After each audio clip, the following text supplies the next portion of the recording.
Okay, I want to welcome everybody. My name is Marty Mascari. I'm with the North Central Texas Area Agency on Aging, and I work also with the Aging and Disability Resource Center, which is under the North Central Texas Area Agency on Aging. We're thrilled here to have Dr. Ron Mottern here with the Mottern Institute for Mind and Body Wellness, and we're going to talk about a carrot or a stick. Appropriate approaches to advocate for your loved one. And so if we can advance the slide, I'm going to talk first about CEUs just a little bit. So we are offering today continuing education units for licensed professional counselors and social workers in the state of Texas. If you're outside the state of Texas and you're licensed someplace else, you're more than welcome to apply for a certificate. We're not set up with those jurisdictions. I've heard in some cases they take them, but there's no guarantee, but you're more than welcome to grab that. We'll also offer a certificate of attendance. Just so you know, there's going to be two ways we're going to verify that you've been on here. One is through the Zoom report we get that tells us how many minutes you're logged into the webinar for. And you really need to be on here for, you need to not miss more than about 10 minutes of the webinar to qualify. We've got to keep those records. I have been audited by the state before, and we have to have those records. The other thing we're going to do is in the survey that you're going to fill out, that you're required to fill out, there's now a certification in there for you to certify that you've been on for the entire webinar. So, so please note that you really have got to be on these webinars for at least all but 10 minutes of the webinar. Today's presentation is going to be good for 1.5 hours of CEU units.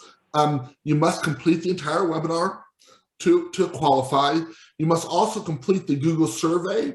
It will pop up at the end of the presentation today once you close out. I realize that some of you work for companies that have that have systems, or your malware prevents those from popping up. I will also send the link to the survey in the follow-up email that I send out after the webinar. It should go out sometime later today, if not early tomorrow. So that survey, you need to complete it by 5 o'clock a week from today. And the certificates will be emailed to the email address that you provide on that survey. And they should be provided to you within 2 weeks from today. You should have those. Please make sure you watch your spelling of your name, and especially your email address as you're filling out the survey, to make sure those are correct so you get them. Dr. Mottern, I'm going to turn it over to you and let you have the floor. Okay, thank you. Glad to be back. Just so everyone knows, Marty comes up with the idea of the names for these presentations, and then I try to fill it in from there. So when he sent me today's, what we have is a carrot or a stick, right? So approaches to advocacy for your loved one. So that carrot or a stick thing really means that, or at least I think what he meant was that we're going to be talking about motivation, right? On motivation, that perhaps our loved ones, have a hard time with that. Sometimes they have a hard time getting to do what we would like them to do. And so we want to look at some theories of motivation and maybe how we can influence people to, to help themselves and what have you. I want to look at a few things as we get started. I want to look at the two-factor model. That's generally one that's used in business, but it has something that I like about it. So I want to talk about that. Then we're going to go into choice theory psychology. There's a lot of theories of human motivation out there. I'm a psychologist, so I know that there's a lot of them there, but I'm also certified in reality therapy. I'm reality therapy certified. So that is the basis for choice theory psychology. And so that's really what I want to look at, because it is a model of human motivation, and really how we can use that to help sort of influence our loved ones to make choices that are good for them, right? To make better choices in their lives and things like that.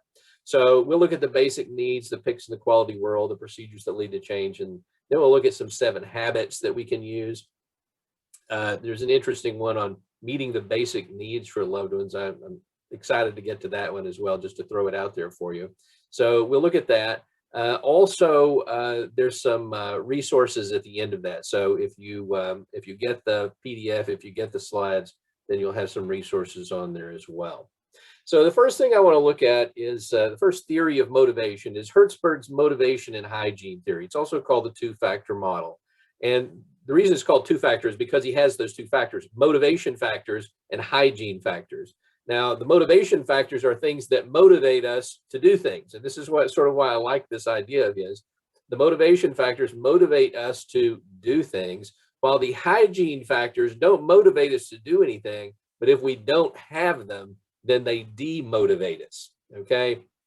And as he was explaining this theory, as he goes through his theory, he talks about kita, right? Which is K-I-T-A, which means a kick in the rear end, right? That's what he talks about. And he said, you know, a lot of times, especially in business, but in also everyday life, we try to motivate people and they're not the ones who are motivated. We're the ones who are motivated, but they're not. So we use this kita, you know, and he uses the example of, you know, you have a puppy and you want it to move. So you kick it in the rear end, right, to get it to move. Well, the dog may move, but it's still not motivated to move, right? You're the one who's motivated for the dog to move. He just doesn't want to get kicked anymore. So, so you're the one who's motivated. The dog's still not motivated. And then the same thing, that's sort of the stick, right? When we talk about the carrot and the stick, that's sort of the stick model, right? I'm going to hit you till you decide to move. Once again, I'm the one who's motivated. You're not motivated. And then we have the carrot, right? Which he says is just kind of in reverse, right?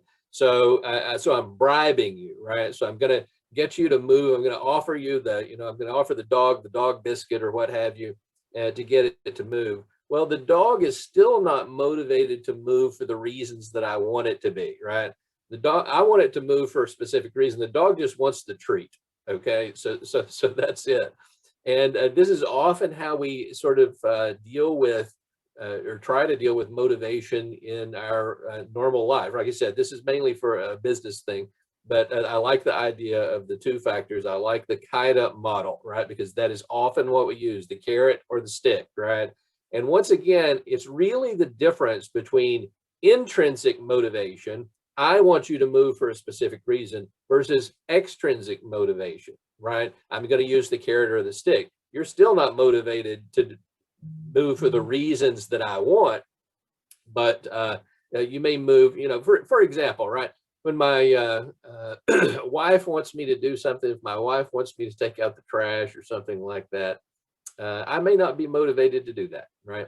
So she'll use some sort of external motivation, maybe the stick, in a way that is, my wife doesn't beat me, but you know, we all have that nagging and complaining and things like that, which is sort of a soft stick, right?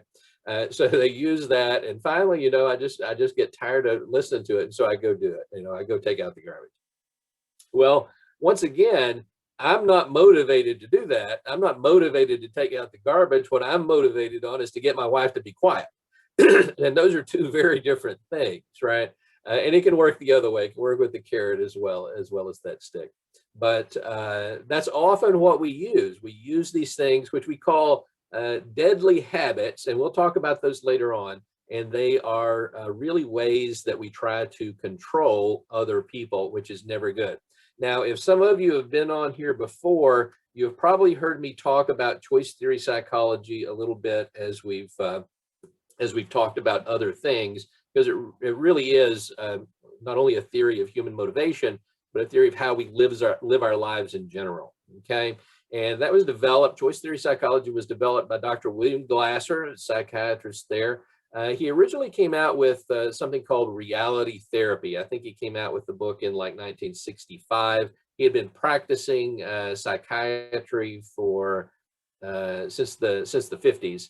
And eventually he came out with his book, Reality Therapy, his version of what that therapy is. These days, it's one of the major forms of therapy that we use.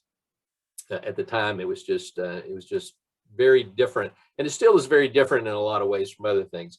Reality therapy sort of fits under cognitive behavioral therapy. You may have heard of that, CBT, but it's its own sort of little thing. Then in the 90s, he came out in 98, I believe, was when choice theory came out. And choice theory is really the model that underlies reality therapy. Choice theory is the reason reality therapy works, okay? And like I said, it's not only a reason why reality therapy works, but it's a how we live our lives in general is the choice theory. So that's what I'm very familiar with this one. Like I said, reality therapy certified. So this is the one. When I hear a carrot and a stick and I think of motivation, then this is what I'm thinking about, these theories of motivation. And I want to go through this in more depth than I have in the past, right? Some of this stuff I've mentioned before, some of it I haven't. So hopefully, if you've heard it before, you'll hear something new as we go forward. When we talk about motivation, Glasser said we all have basic psychological and physiological needs, okay? In fact, he says specifically we have 5 basic needs, okay? We have one physical need for survival, which is food, water, heat, air, right? And then he said we have 4 psychological needs, okay? And the psychological needs are love, belonging, acceptance. That's the same need, and any synonymous term will also go with that. So we don't quibble about what the term is. All are sort of aspects of the same need that we're talking about. So love, belonging, acceptance, need to care for others and need to feel cared for, these sorts of things, okay? The next one is power, recognition, achievement, respect. Once again, any synonymous term here, control, and that is another need. We have fun, learning, creativity. All of those are the same need. Fun and learning go together, okay? In fact, you might remember even when you were in school, right? And maybe like even in grade school, perhaps, that those classes that you had the most fun in, those teachers you really liked, that you had the most fun with, you tended to learn more in those classes than you did in other classes. So when I was going through school, I certainly had fun in my English classes, right? And my English teachers were always very creative and what have you. So I tended to learn a lot more of that than I did, say, geometry, right? I might have learned a little bit of geometry. I can still remember the Pythagorean theorem, but other than that, not a whole lot. So fun and learning go together. And once again, creativity is part of that as well. And the last of the psychological needs is freedom, independence, choice, autonomy. In fact, the last presentation I gave for Marty here was on. We looked specifically at that need for independence, that need for autonomy, that need for freedom. And some of the things that we looked at was that if we don't get that need for freedom met, if we lose that independence, if we lose that autonomy, that in and of itself can cause mental health problems, okay? And that's something that we looked at previously. And really the same can be said for all of these. We can pull up some research that looked at really all of those, that if we lose those needs, then we're going to have problems. For example, the one for freedom and independence, let me just bring that one up in general, because what we found out as we got into COVID, right, that mental health problems right after COVID spiked, okay? They went up dramatically. Now, the research that I'm looking at now says they are back down to about pre-pandemic levels, okay? So we had a spike right at the first, and now they're back to pretty much what they were before COVID ever came around. They might be going up a little bit because of the stress with the Ukraine incident and what have you. But as far as COVID-19, those spiked and then they've gone down, and now the mental health issues are about what they were before the pandemic. That's not necessarily good, but what we see is that it didn't continue all of this time. We had a spike and it went down. And a lot of that, excuse me, a lot of that had to do, from the research that we're looking at now, a lot of that had to do with the loss of freedom, that loss of independence, right? Because we were in lockdown. We got locked down. We couldn't go anywhere unless you were an essential employee and things of that nature. So that really was a good example of how that loss of independence can really spike that. Also, some of those other needs, right, contributed to that spike in mental health problems. So the loss of belonging would be one of those. You know, we had situations where we had people in nursing homes and care facilities and things like this whose family couldn't get in to be with them. You know, they were sort of separated from the family. It was very difficult to get in, to get anything into them, as well as to see them. So a lot of these things combined, when we lose these needs, that's when we're going to see problems arise. Okay. So these needs, let me say, are first and foremost motivators. So this is why we're talking about it, right? Carrot and a stick, we're looking at human motivation. These needs are first and foremost motivators, because when we get these needs met, then we feel, you know, motivation. When we talk about motivation, physically, we're talking about pleasure and pain, right? So pleasure and pain are really motivators. And that's what we get when we meet these needs. When we meet these needs, we feel physical pleasure, and that would sort of go with the survival thing. But psychologically, that pleasure is called happiness. Okay. So psychologically, when our needs are met, we feel happy. This is how we know whatever it is I'm doing in my life is working for me, because I feel happy. Okay. The opposite of that, of course, is the pain part. So if I don't get food, water, heat, air, that's that physiological need, I'm going to experience some sort of pain, right? If I don't get food, I'm going to experience hunger, water, dehydration, etc. Okay, hypothermia if no heat. And then 3 to 5 minutes after no air, I'm going to feel dead, right? So those are sorts of things there. Psychologically, if I don't get the needs met, that pain becomes misery, right? So physiologically, we have pleasure and pain. Psychologically, we have misery and happiness in our life. So if I'm miserable in my life, okay, if I'm really miserable, if things aren't, you know, if I really feel bad and what have you, that tells me that I am not getting my needs met. And if I'm not getting my needs met, then I am motivated to do something in order to get them met. And we're going to go through how that works here in a minute. Like I said, I'm going to spend a lot more time on the model now for choice theory.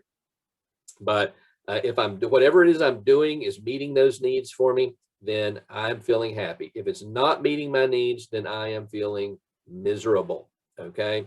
And like I said, we'll look at a little bit more of that in a minute. Now, everybody has these needs, but they have them in varying amounts. Okay. So there's 5 needs. So if we were to just, you know, you can do a subjective measurement with yourself. There's some games we play and what have you that tell us, that can help us figure out which need is the biggest and what have you. One of those games, you may play it right now. I think we've got a little time. We can play it right now. I won't poll your answers. You can just look at them yourself. But if you were to take time right now and just write all of those needs on a piece of paper, and we'll just focus on the psychological needs right now. In our society, pretty much the survival need is pretty well met, right? We have organizations and things that help us meet the survival needs. But let's focus on the psychological needs. So if you were to just take a paper and just fold it into 4 pieces, or just divide the paper into 4 parts, whatever, however, and you were to write on each one of those squares in the paper, or those sections of the paper, 1 is belonging, 1 is achievement, 1 is fun, 1 is freedom, right? And then underneath that, you were to write everything in your life that fulfilled that need, or that you wanted, that you think would fulfill that need. So you just write a list, right? And you may have different things. You may have the same thing under different ones. So, family. My family might be under my need for belonging because they feel that need. They might also be under my need for achievement because I looked for their respect and what have you. So you can have the same thing under many different categories. But as you do that and you fill those up, right, just writing those down and filling up the things that I have in my life that fulfill those needs, or the things that I want in my life that I think will fulfill that need. And use under each one of those, just fill those out. You can do that. Then what we have, once you have that written down, once you have those things there, then what we do is we say, this game is called I Need It Not, I Need It a Lot. Okay. And what's happened now that you have it filled out, what we have is, excuse me, what we have is there's been a psychic catastrophe in the universe, and you have to give one of those needs up. And when you give up that need, everything that's underneath it goes with it. Okay. Now you may have family under belonging and achievement both, but if you give up the belonging one, you're not going to get love from your family, and you're not going to love your family from here on out. Okay. They may give you respect for achievement, and people like to cheat. They say, well, if I keep the family, then I can get both of them met. No, that's you're cheating. That's not the rules of the game. Okay. So whichever one you give up, you gotta rip that out. Rip that off your piece of paper and give it up. You gotta hand it out. Okay. And then we do that again. Okay. So now there's been another psychic catastrophe. So you got to rip another one out. And then there's been another psychic catastrophe. You got to rip another one out, and you're left holding one piece of paper. Okay. And if you've followed the rules on this, and sometimes people get confused, or sometimes people don't, but if you followed the rules on this, then the paper you're left with should be your overall biggest need. Okay. That should be your biggest need. And we can say the one that you gave up first would probably be your least need. So we can gauge those on a scale of 1 to 5, right? We can look at those. This is just sort of a little game we can use to help us measure that. So the lowest need is at a 1. It's at a 1 because we all have these needs. Okay. It's never at a 0. There's nobody who doesn't have the needs. Okay. We're human beings. We're all the same creature. We all have these same needs. And then the biggest one would be 5, and the other ones would be distributed throughout, right? So we can sort of come up with different ways. That's one little game. There are others that we can sit down and figure out what our needs strengths really are, okay? How big are those needs? Now, what I want to do is the first time I do this, I want to look at these overall, okay? That's the reason we wrote down all those things, okay? I don't want to look at it right now, because although the needs are set and they do not change, they will appear to change. They will feel like they change. And the reason they feel like they change is because they are motivators, okay? So for example, if I'm here and I'm doing this presentation and, we've got 100 people here and what have you, that may fulfill my need for recognition, my need for achievement. So, and that may be my biggest one. It's following the graph that we have here. This is not really my profile, by the way. No self-disclosure here. Okay. So we're saying that that's my biggest one. Overall, that need for achievement. So while I'm here doing this, that need is met. So it feels like, yeah, I'm feeling good. That need is met. When I get home, my wife is yelling at me to take out the garbage, right? Okay, Dr. Mottern, go take out the garbage. Okay. That need for recognition may not be so high at that point, right? It may feel like it's down at a 1, okay? When actually the need is at a 5, it stays at a 5, but it feels like it's at a 1 because the need is not being met. And because the need is not being met, I will be motivated to do something that meets that need, that gets it back up to the 5, okay? And these needs are separate. They're individual. One does not fulfill the other one, okay? So I can't have too much of one and say, well, I don't have enough of this one, but I got too much of this one, so one will just fulfill the other. No, it doesn't work that way. If it worked that way, they'd all balance out. There'd be no motivation, right?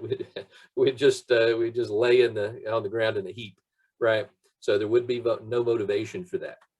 So another way to think about this is think about the survival need, okay? That need for food, water, heat, air, okay? Those are the survival need. The biggest of those needs is what?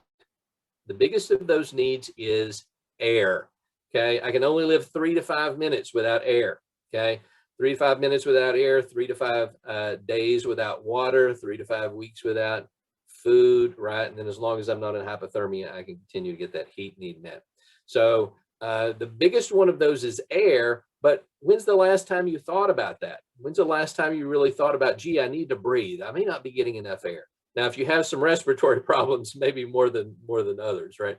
But most of the time we don't think about it because breathing is a part of the autonomous nervous system, right? And so I breathe automatically. In fact, I can't hold my breath until I die, right? I may try and I may pass out, but when I hit the ground, I'll start breathing again.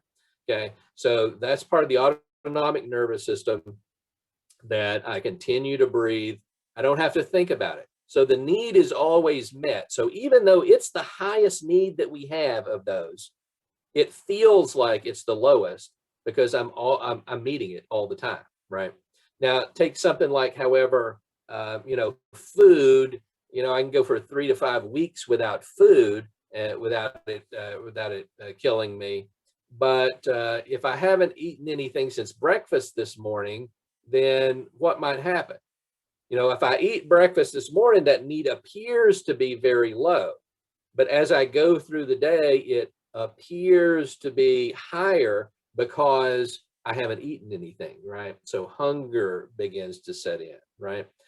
So even though the need in relation to all the other needs, that need for food is never going to supersede the need for air, okay, overall.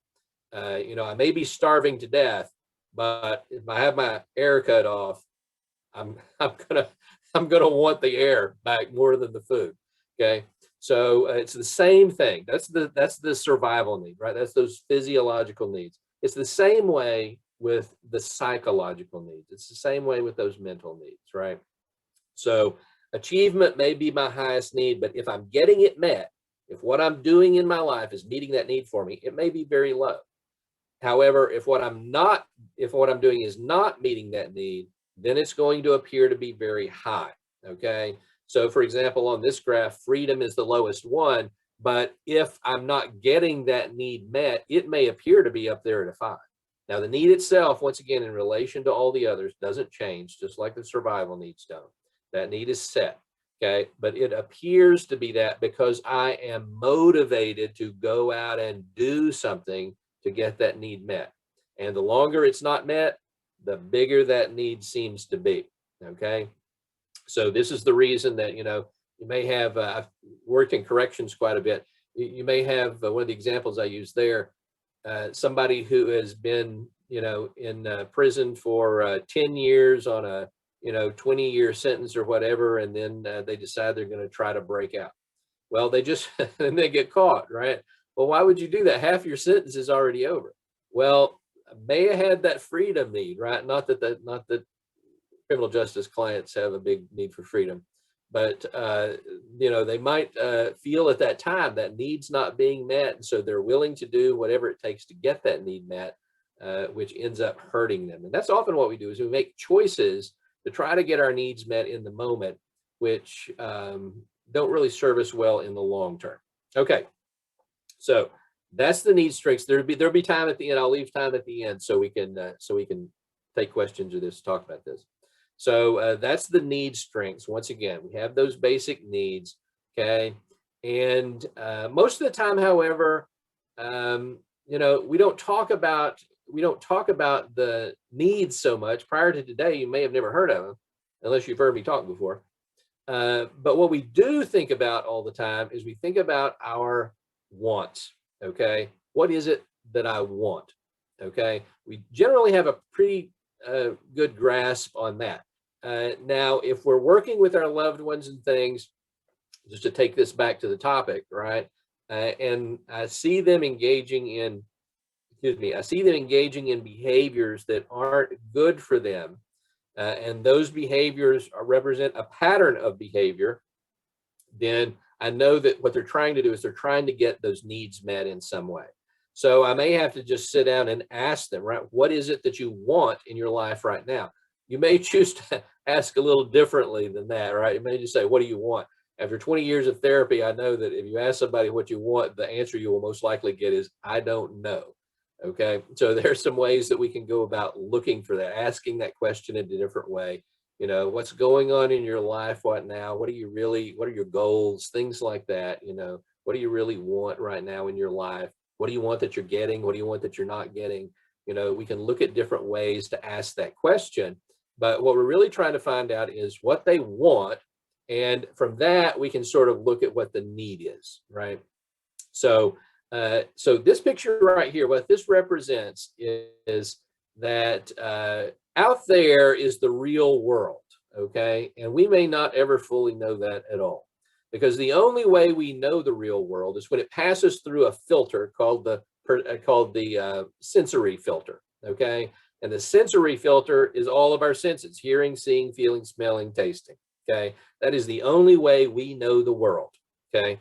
And if I have one sense that's missing, I will understand the world in a different way than you do, okay? As I get older, as I age, as those senses start to become dull, as I lose certain senses, then I will understand the world in a different way than you do, because you have different information than I have, okay? So the real world passes through the sensory filter, and then it gets into it has to pass through the perceptual filter, okay? And that perceptual filter is just sort of the outside of that green circle there, right?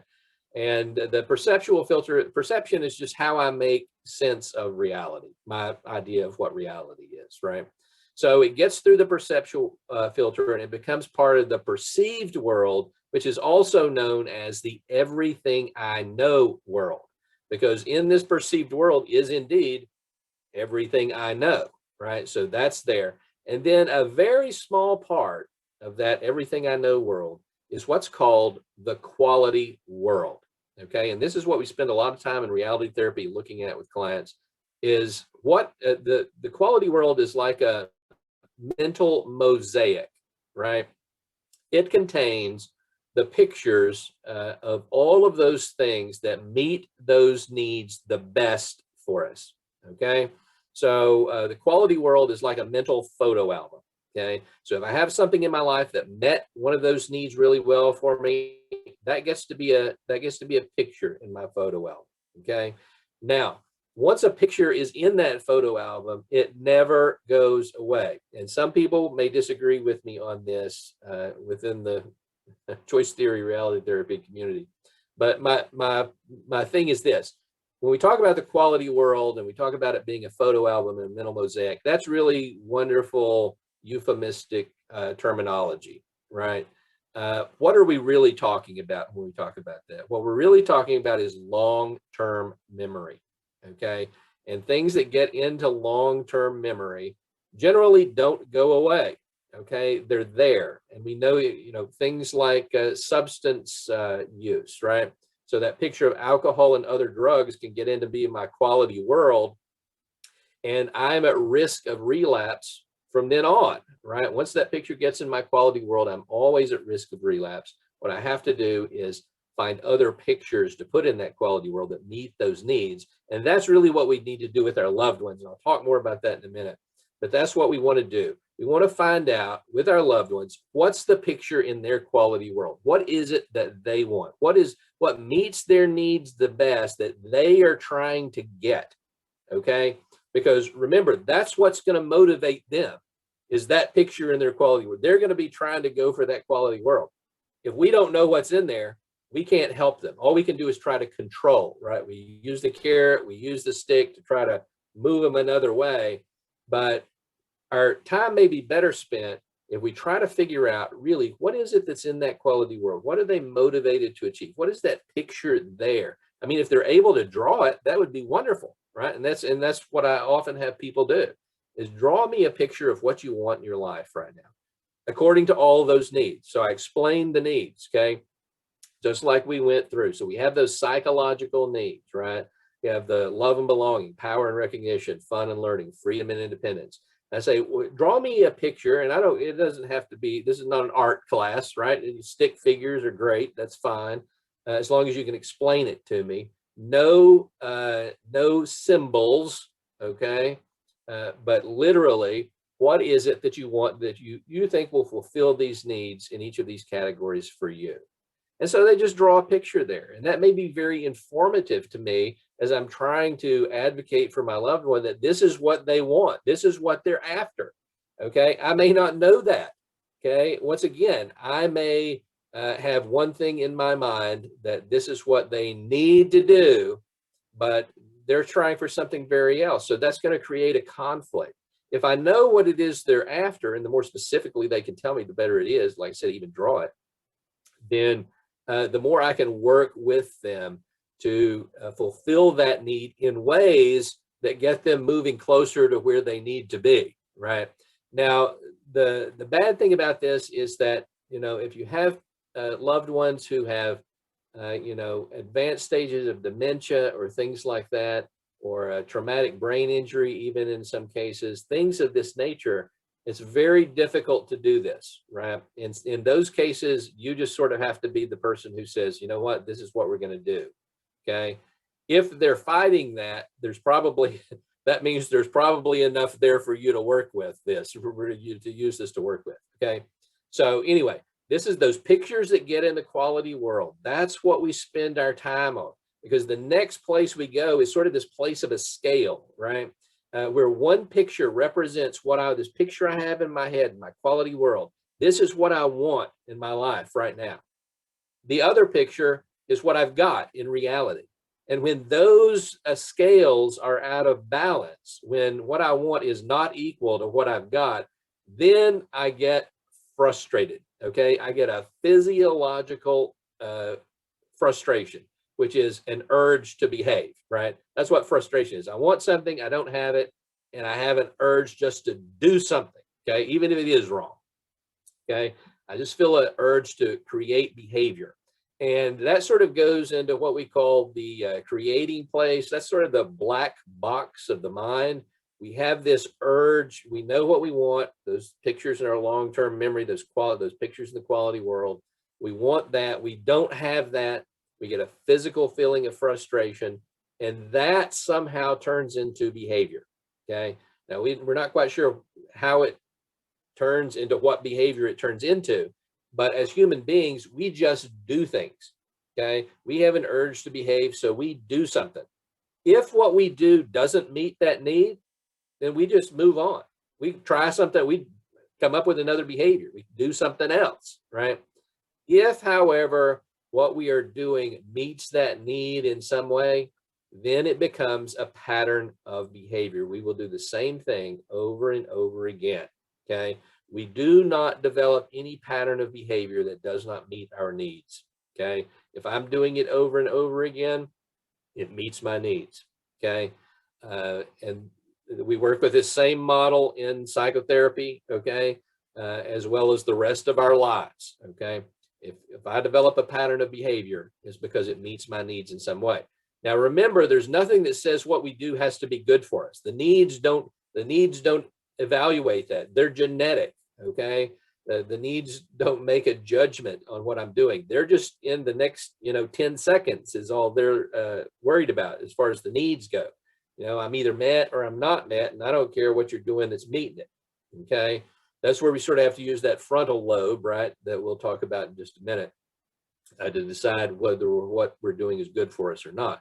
But the needs themselves don't care, okay? There's a lot of people who will kill themselves today, a lot of people who killed themselves yesterday, and a lot of people who will kill themselves tomorrow because they think that behavior that they're engaging in is going to get them closer to what they want, okay? Or that they can't do anything else to get what they want, so that moving on suicide is a better option for them. So either one of those two things, right? Either nothing's going to work, so I take my picture as a agency of movement out of my quality world, right? So that's no longer works for me. I don't see myself as an agency of change. What do I have? Well, this is my option right here is what I'm looking at. Or, this is how I get my needs met, okay? So either one of those two ways would be it. But anyway, we have that urge to behave, goes through that creating place, and then it comes out to a behavior. And whatever behavior we come up with is a total behavior, okay? It's what we call a total behavior. Glass are like cars. So he came up with the car model for this, where the engine which drives the car are those basic needs, right? That's what drives us. That's what motivates us to do anything, are those basic needs, okay? The steering wheel of the car is the wants. That's what we want, because I can change what I want to get what I need. And that's often what we look at when we're working with loved ones and what have you. If I know what the need is, then I can say, well, what do you want? Well, the want is not really realistic, but what can I work with there, right? What can I modify this in some way? How can we negotiate this so it actually meets the need, even though it may not be, exactly what I want? How can I meet the need there? So I can steer my car. That is, steering wheel connects to the front axle there, which those two front tires are thinking and doing. So I can change what I think, I can change what I do in order to change how I feel, both emotionally and physically, right? Those are the back two wheels. The only way I can access those back two wheels of emotions and physiology are by changing what I think and by changing what I do, okay? So all total behavior is this little car. Now, like I said, that was Glasser's model. There's another model of total behavior that's the suitcase model, okay? So when we go to pick up a suitcase, right, the first thing we grab is the handle, and that handle is the doing, okay? Choice theory, reality therapy is always more sort of behaviorally oriented than it is cognitively oriented, even though in most of my work I focus on the cognition because that's the population who I work with needs that more. But otherwise, we just focus on, the handle on that suitcase is doing. So what can I do differently in my life, okay? And as I do things differently, then that may change my thinking about those things, okay? So for example, my parents are stuck at the house. They don't want to get out. They don't want to do anything. They're obviously miserable. They're not getting their needs met, okay, when they're there. So what can I do? Well, maybe we need to go out and have, try game night at someplace else where more seniors are and things like that. Now, they may not want to go, but that's fine. I may have to sort of, exert some willpower there to get them to go. Okay. But once they're doing something different there, then as they engage in that behavior, that may meet their needs for them. They're out with other people who are more their age. They're playing games. They're sort of having fun, meeting those needs, not only for socialization, but also for fun, for learning and what have you, getting out of the house so they feel some freedom. So that sort of thing then starts to change the thinking, right? Well, maybe this isn't such a bad idea. Maybe I need to go out more. Maybe we need to get out and associate with these people. So I change what I'm doing as a way to sort of change my thinking. Like I said, reality therapy has always been more, it's easier to change what you're doing than it is to change what you're thinking. Okay, which I won't argue with, even though I tend to focus more on the cognitive stuff. So I do that as a way to change what I feel both emotionally and physically.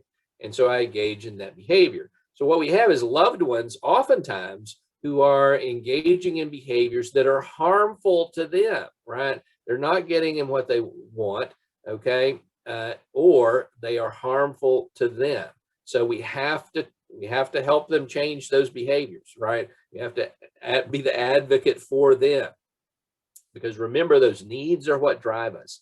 And especially if they're doing the same thing over and over again, that tells us that whatever they're doing is meeting a need for them, but it may not be the best thing for them, okay? Depressing is something that meets our needs, okay? It's not the best thing we can do, okay? And we can change our thinking, we can change our doing to change how we feel both emotionally and physically as far as that depression is concerned. Now, the thing about total behaviors is, interestingly enough, that's cognitive behavior, right? Thinking and doing. Cognitive behavioral therapy, therapy of choice for something like depressing, right?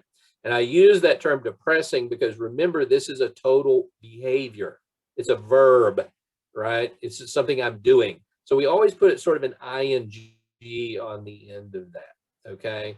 So if I'm, sitting home and not doing anything, we can, maybe call that, might call it sulking, might call it depressing, might call it whatever the dominant thing is there, whether it's my thinking, my doing, my emotions, or physiology. That's what I'm going to call it, right?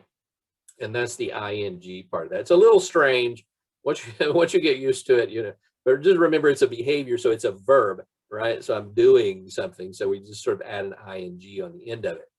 Now, where this can work for us, what we can, how does all of this work to give us a tool that we can use to help our loved ones, okay? And this is the tool right here. This is what we use in reality therapy. It's called the procedures that lead to change, okay? And it's just a cycle, okay? And it's also called the WDEP cycle. And those letters stand for, the W stands for wants.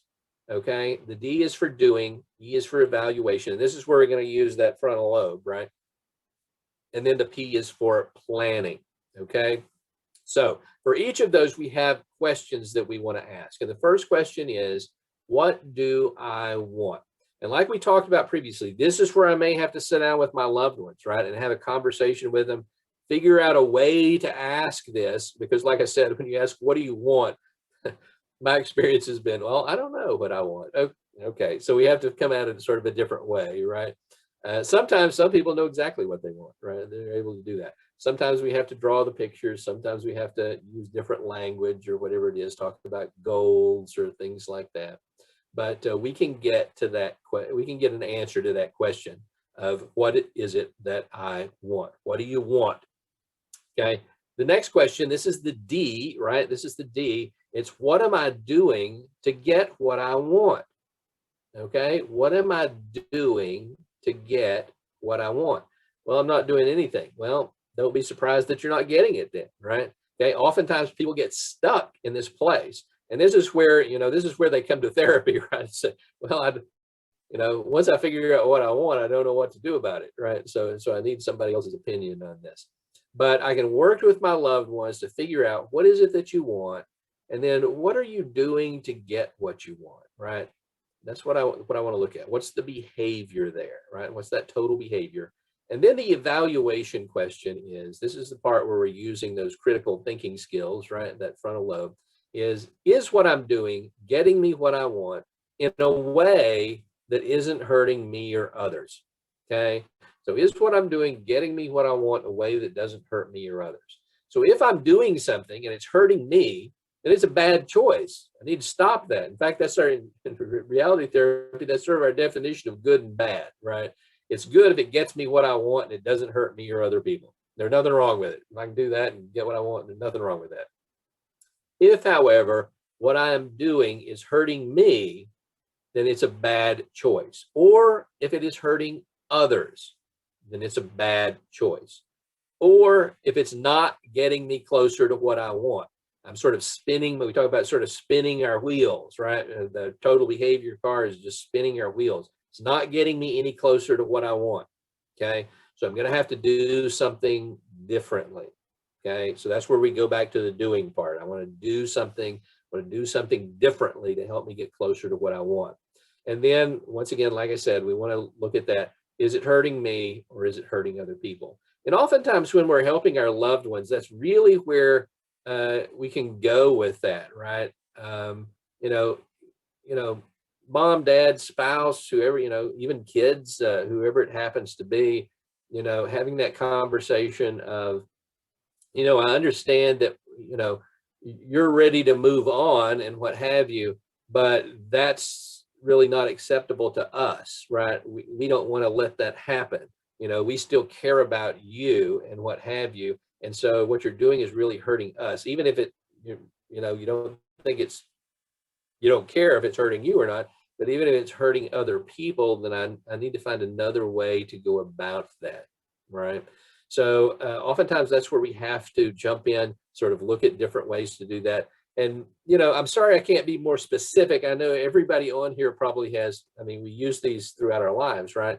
Their own specific situation of something, and it's hard to come up with a general thing on this, other than to say, this is sort of how we approach it and what have. We maybe get some of those in the questions. I'll finish up here soon so we can take longer questions.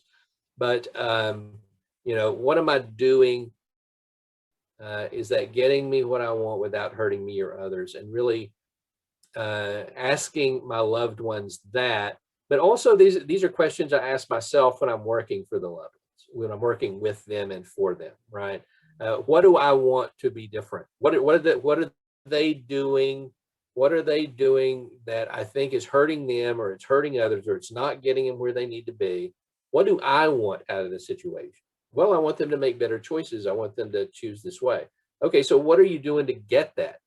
Okay, if you're using what we're going to call the deadly habits, this is not going to get you what you want.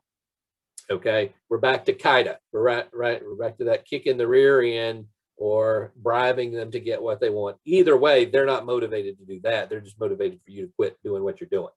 Okay, so the motivation is, once again, external and not internal. Okay, so if I want that internal motivation from them, I may have to sit down and talk with them about that, right? So what am I doing to get what I want? Well, what I've tried before hasn't worked. Let me try something else. Okay, let me try something differently. And then, is that, whatever it is I'm trying, is that getting me closer to what I want? We'll have to evaluate that over time, perhaps, right? Is it hurting me, or is it hurting other people? It's not hurting anybody. It's getting me closer to what I want. Then my plan is to keep doing that, right? But if it's hurting me or others, not getting me closer to what I want, I'm going to have to come up with a different plan. Okay, what am I going to do differently? Now, one of the things that I said was that, oftentimes we fall into these habits. They're called the 7 habits. We have the deadly habits and the caring habits. Okay, so we have the 7 deadly habits. And that's where Glasser sort of came up with this idea. It sort of sounds like the 7 deadly sins, right? There's more than 7 deadly habits, right? There's more than 7 caring habits. These are just examples of them, right? So there's more than 7, but it sounded like something we all sort of heard before. So he came up with that. So if I'm using these deadly habits, any of them, what I'm doing is I'm attempting to control. All of these are attempts to control other people.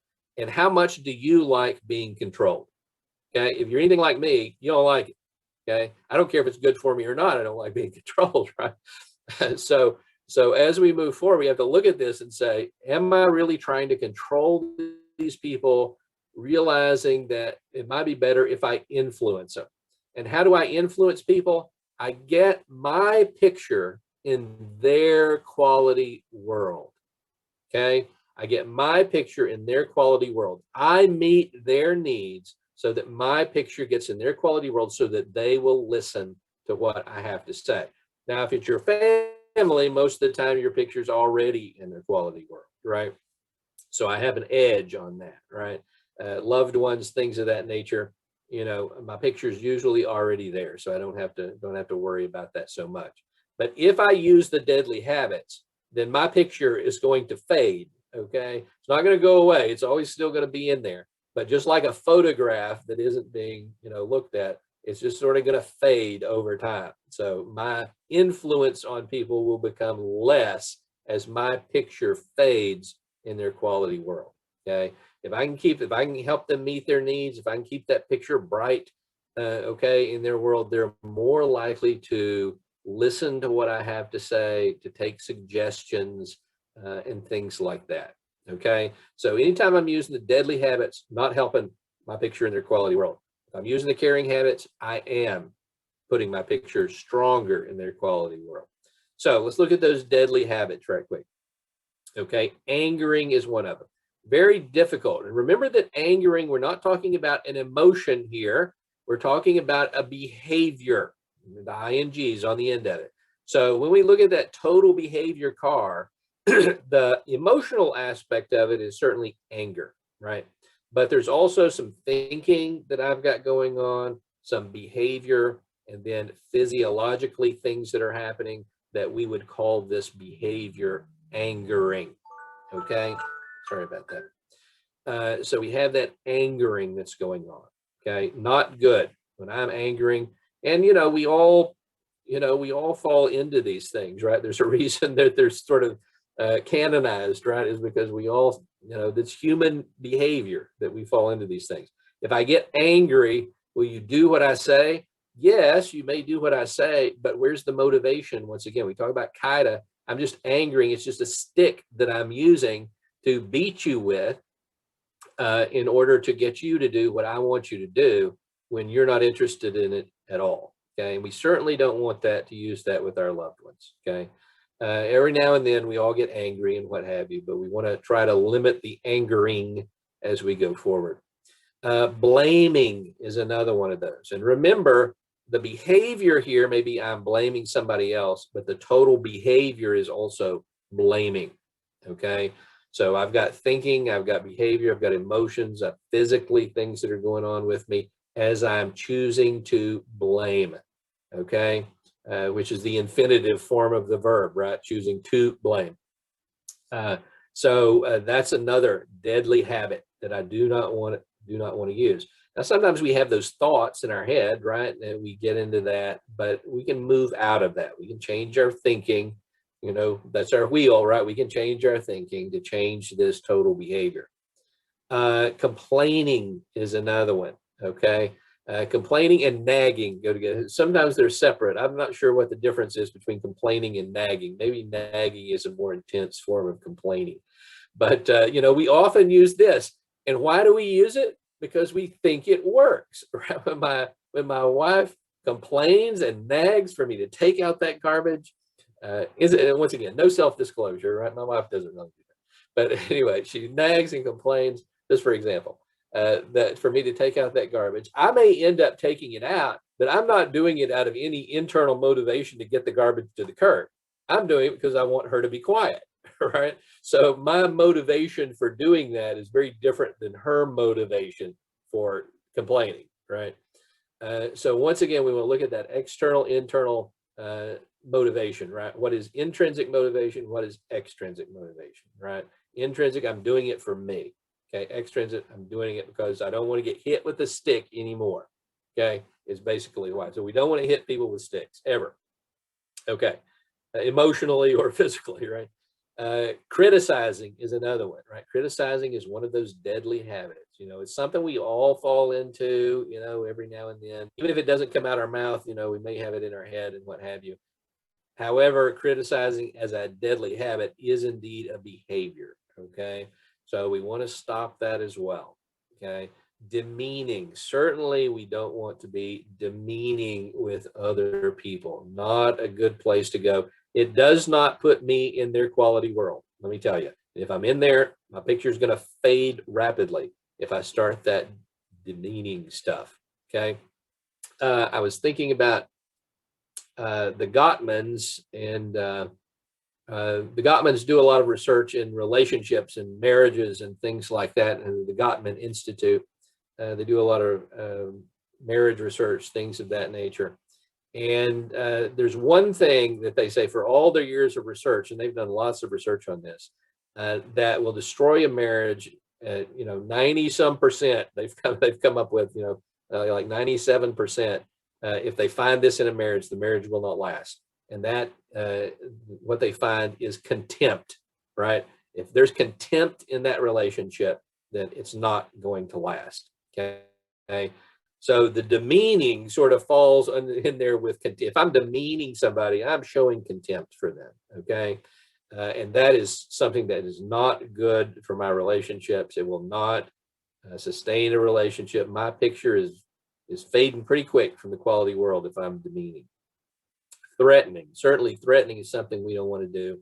Okay. Sort of, if we had it, you know, the deadly habits on a continuum, you know, some of these would be at the far end, you know, threatening, demeaning. These are at the far end of the continuum over here.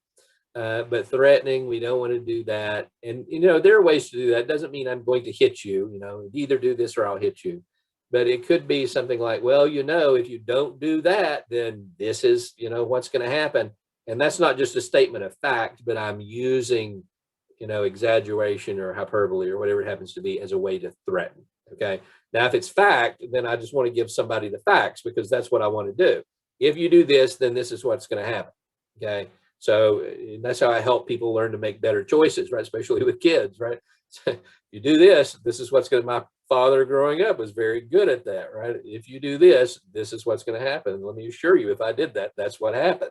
Okay. So that was not a threat. Okay. That was just giving somebody information. Okay. So that's what we want to do. We want to give people information, but we do not want to threaten. Okay. Once again, a deadly habit, something that will take our picture out of somebody else's quality world, will make our relationships miserable, and will not help me help my loved ones in any way. Okay. And the last one is bribing or rewarding to control, and that's the carrot, right? All the other ones, those are sort of sticks. This one's the carrot, okay, where I'm bribing. Okay, grandmothers are good at bribing. You know, I'll give you a cookie if you do this. That's a bribe, okay? Once again, grandmother's motivated for me to do that. I'm not. I'm motivated to get the cookie. So if the cookie's not there, guess what? I'm not going to do it. So it's sort of the same thing, right? That we want to look at that. I don't want to bribe. I don't want to reward to control. Those are bad things to do. Now, what are the good things? We looked at the bad things. So what are the good things? Well, we have some caring habits that we can use. And remember, that's not all the deadly habits, and these are not all the caring habits. Those things like these, other things can go in there as well, okay? So one is accepting. So I really have to accept the person where they're at, right? As our loved ones get older and what have you, we know they're sort of set in their ways and what have you. And sometimes we just have to accept that. Sometimes we can take sort of the long view of this, and by accepting what's going on now, maybe I can influence it later, okay? But accepting people, who they are and where they are, if they're making decisions that are not good for them, then we have to try. That's when we want to try to influence that in a different way, right? So if what they're doing isn't hurting them or isn't hurting anybody else, then let them at it. So the accepting part, accepting where people are, accepting different cultures, right? Oftentimes we have loved ones who move to a different culture than they're used to, and so that takes some getting used to, and that getting used to is really the accepting part of that, right? It also helps, the accepting also helps when we get down to that bottom, which was negotiating differences, okay? Another caring habit is encouraging. We know from the psychological research for, ever since Skinner started playing with his pigeons, we know that encouraging positive behavior changes behavior more than punishing negative behavior, okay? If I want to see a behavior, then I encourage that behavior. Then I reward that behavior, okay? Because that's what I want to see. So congratulations. Thank you so much for doing this, okay? Thank you for thinking about this and making this decision. I'm encouraging more of that thoughtfulness and more of that thoughtful decision making that goes along with that. So I want to use encouragement. And I know it almost sounds like a carrot, but not quite, right? It's a caring habit, not a carrot, okay? That I'm encouraging somebody else. I'm not trying to control them. I may be trying to influence them, but not control them. So I'm doing that through encouragement. Sometimes people often get those confused, and there may be a fine line in some cases, but anyway, I'm not trying, the caring habits, I'm not trying to control, okay? The deadly habits are all about control. The caring habits, I recognize I don't have control, so I just try to influence, right? I mean, if I see somebody headed for a cliff, I'm not just gonna let them fall off, right? I want to sort of influence them to take a different direction, okay?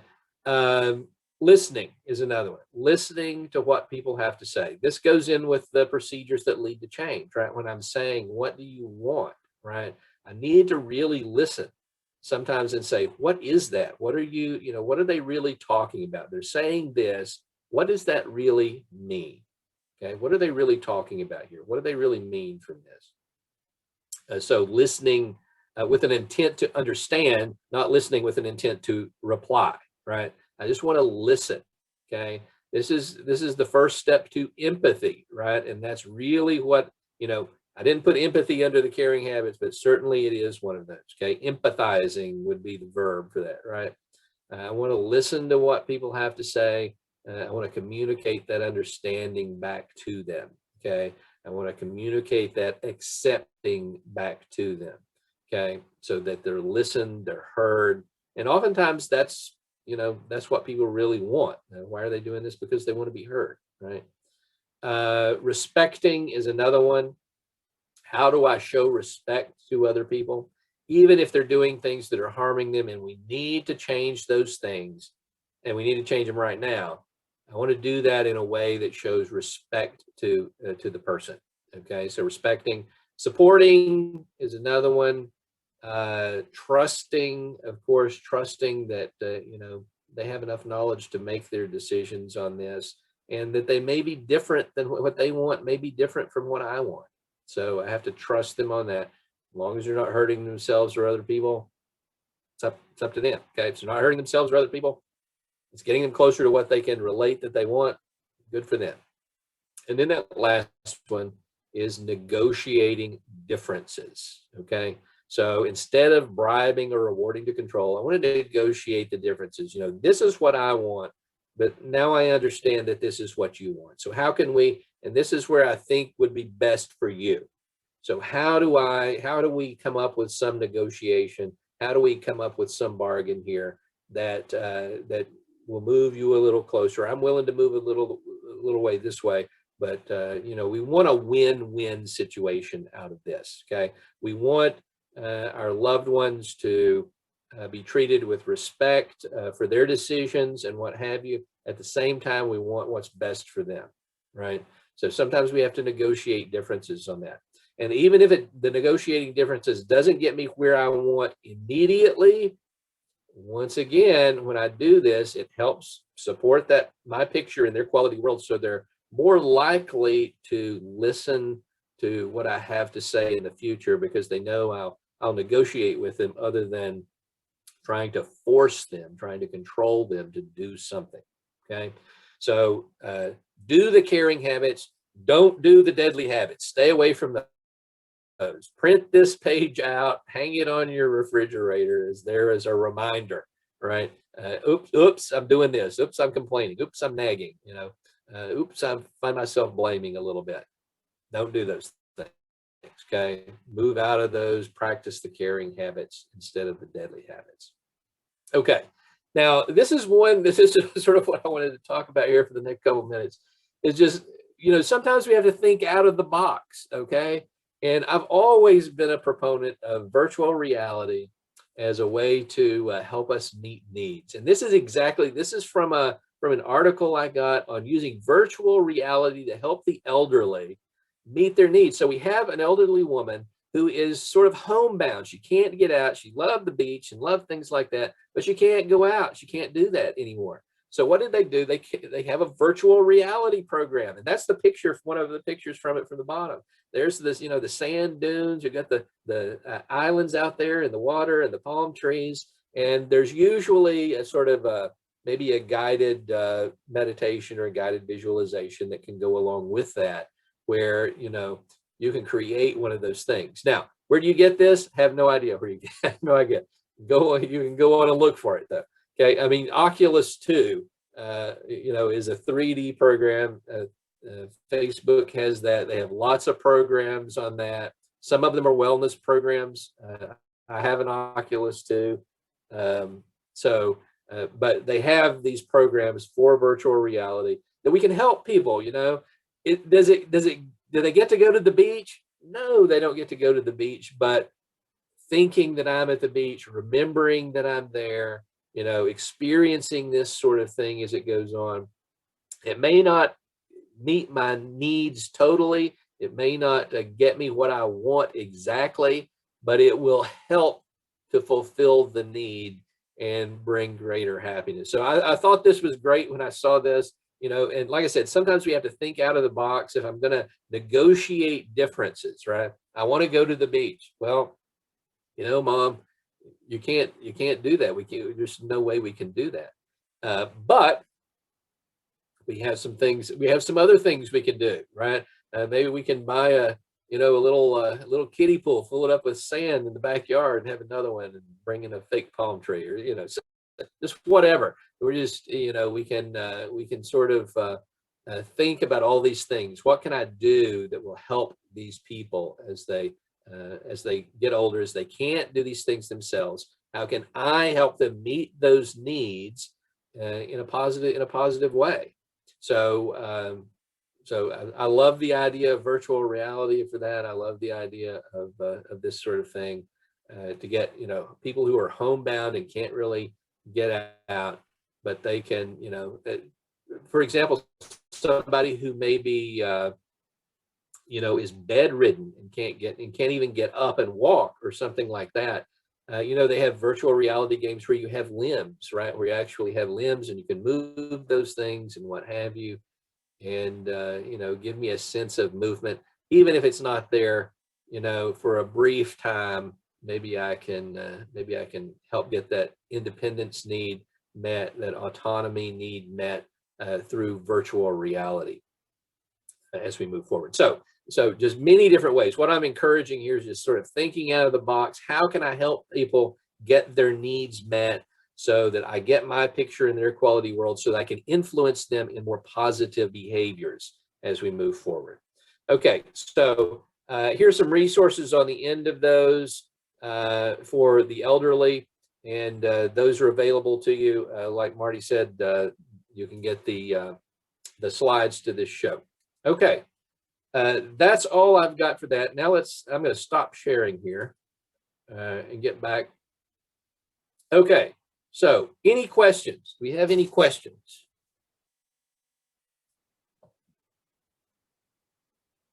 I can't hear you, Marty. You're on mute. Yeah, sorry about that. There's a long one in the Q&A from Lori. Okay.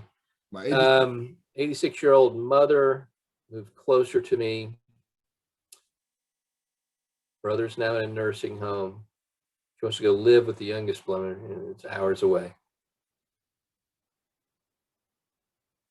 Okay.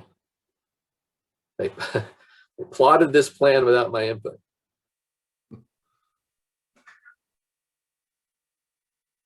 Okay. So it sort of seems, Lori, like you're concerned about the consequences of this, right? That they came up with this plan. And when we really look at those procedures that lead to change, certainly this sounds like what she wants. You said this is what she wants. But is it getting her closer to what she wants in a way that doesn't hurt her or others? And how I understand your question is you think this is going to lead to harm to her, right? That the rest of the family doesn't understand what they're getting in for because you've been the primary caregiver up to this. And, so what do you do in a situation like that? This is a situation where if I understand the question correctly, this is a situation where I would be as supportive as I could of that decision until it no longer worked. You know what I mean?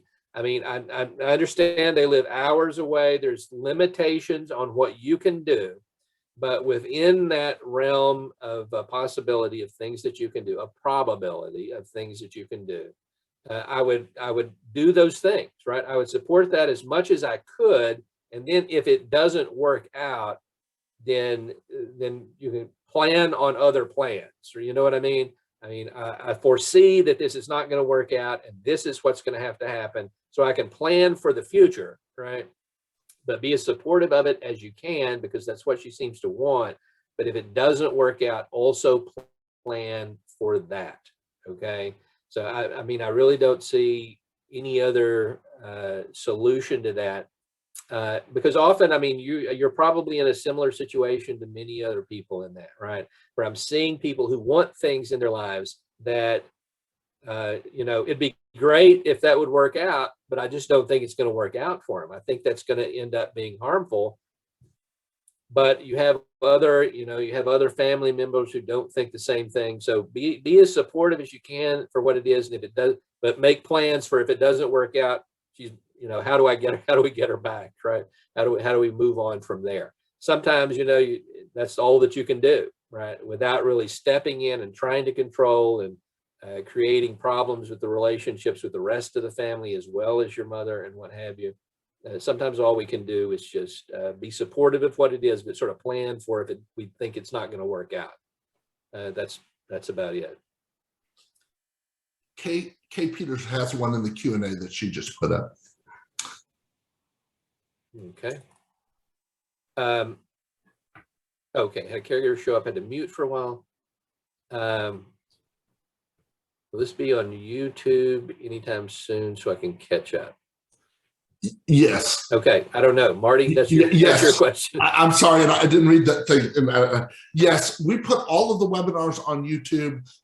You will get 2 follow-up emails. The first one will be just to people that attended today, and that will have the link to the slides and the questionnaire. The second follow-up email will have the link to the recording, and that will go out to everyone who registered for today's event.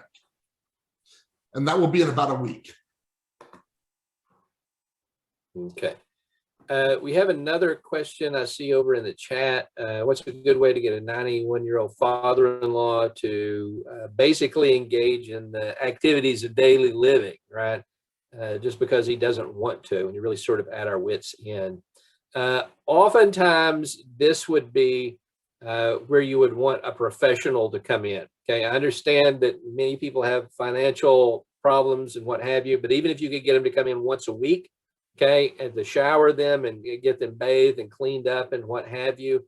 And you know, what you may find out is you get what the professional sort of takes it off of you, right? So you don't have to argue, you don't have to fight over this.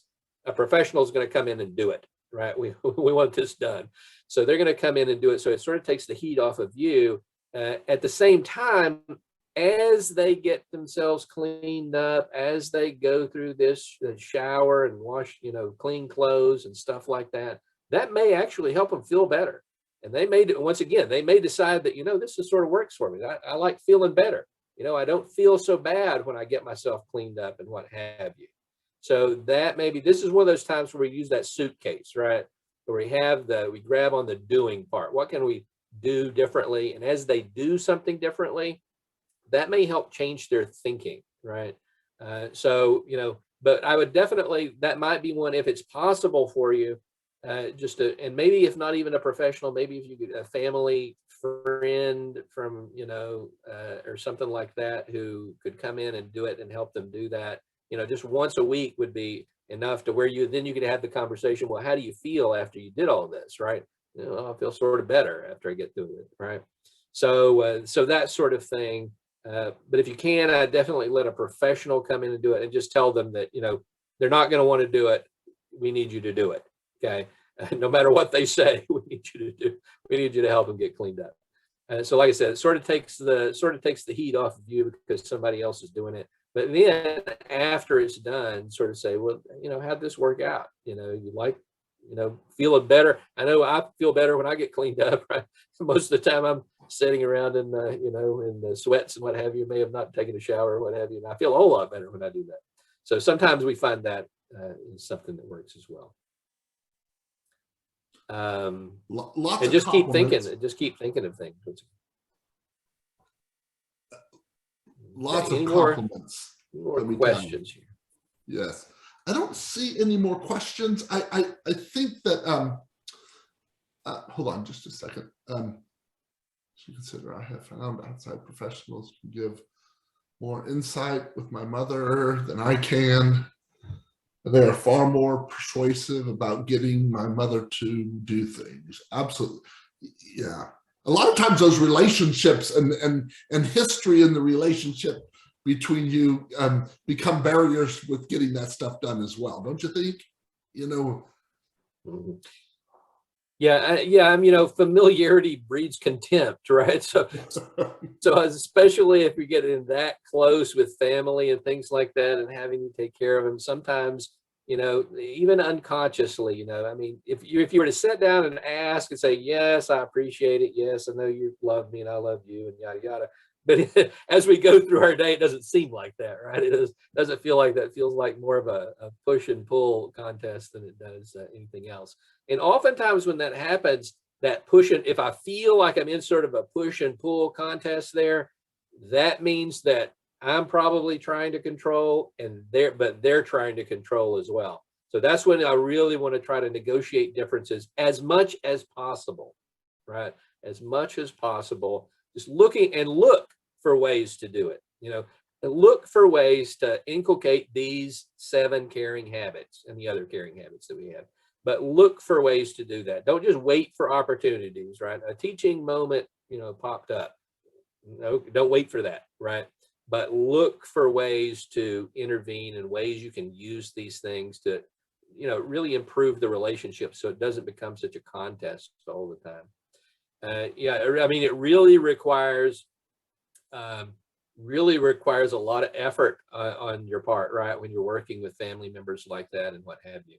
So, this is part of what we get burnt out with, right? We get burnt out when we have to do these things sometimes because that's, what we're dealing with all the time. And so look for ways to make it not that way. Okay, so a lot of times the siblings can be more the burnout than the patient. right, exactly, yes, yeah. See, Doctor, can I get you to put we the have slides somebody back who up? made the Can I get you to share the slides Okay. one more time? I want to get to the last two slides before we sign off, if we could. I don't have them up, or